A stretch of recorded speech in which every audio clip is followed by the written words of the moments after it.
Welcome back to the Dice Tower's coverage of Origins 2016.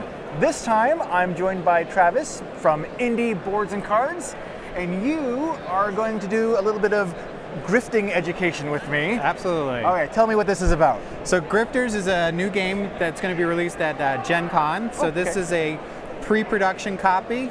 It's not the actual physical copy, but it's all the art proofs. It's not a prototype. This is like a pre-press. This is pre-press, okay. So it's not the production copy, but all the art is what's going to be in the production copy.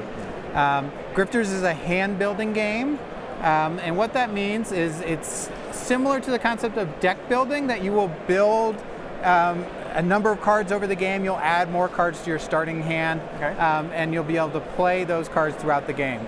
But it's deck building without the deck.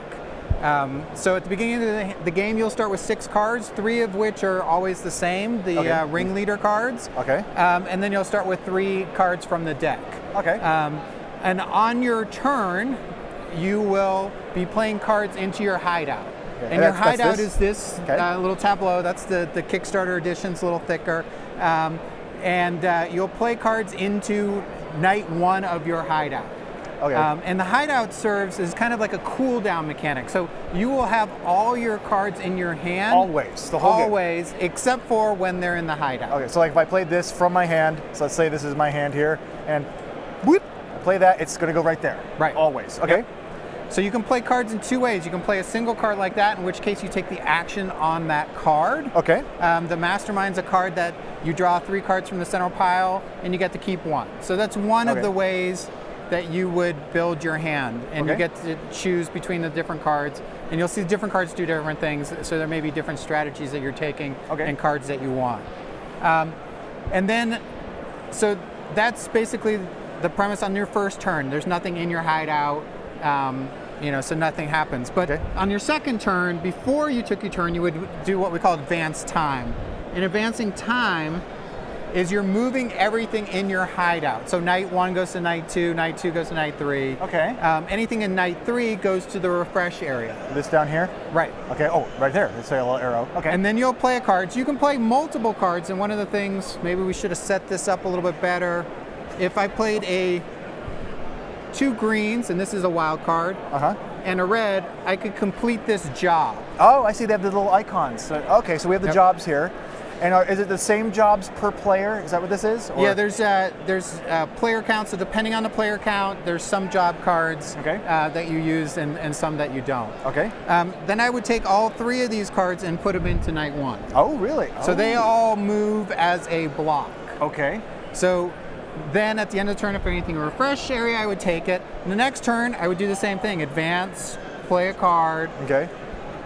So take an action, and then at the end, and then my next turn, refresh. That would go like that, there, and then I play this one.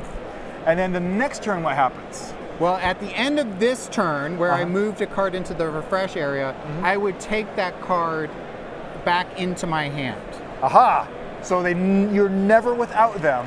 They come back into your hand eventually. Almost like an RPG like World of Warcraft cooldown for your spells and stuff. Absolutely. That's excellent. The hideout is a cooldown mechanic. And some of the cards will allow you to manipulate. So Femme Fatale basically pushes your cards through the cooldown period faster. Excellent. So that's a neat card. The Wheelman allows you to take a team, so a team is multiple cards played onto one night, as we did to complete the job. And you can take all but one of those cards back into your hand. So there's various ways you can speed up the cooldown period and cycle your cards through. And then there's cards, some of the cards you steal money, of course, is the victory condition. Like most things in the dystopian future, money is kind of the end all be all. So you're trying to win with the most money. You get money for completing multiple jobs as well. So some cards allow you to steal money from other players. Some cards allow you to steal money from the coffers, the center of the board. So there is grifting involved directly in the game. There's absolutely grifting. There's you are kind of no holds barred in your quest for money. So how does it end? Is it by completing missions? Is it player elimination? What sets up the end? There's a couple. So if the center coffers are, everything is taken from the coffers, then the game ends immediately. Okay. If all the job cards are completed, the game ends. Okay. And occasionally, I've never seen it happen, but if you were to take all the cards out of the center pile, okay, then the game would end as well. Okay. And how many does it play? What's the range? Oh, good question. 2 to 4. 2 to 4? Okay. And you said, as my turn to try to remember, you said Gen Con? Gen Con release. Okay. We'll have it there. Everything's on schedule for getting it to Gen Con in time.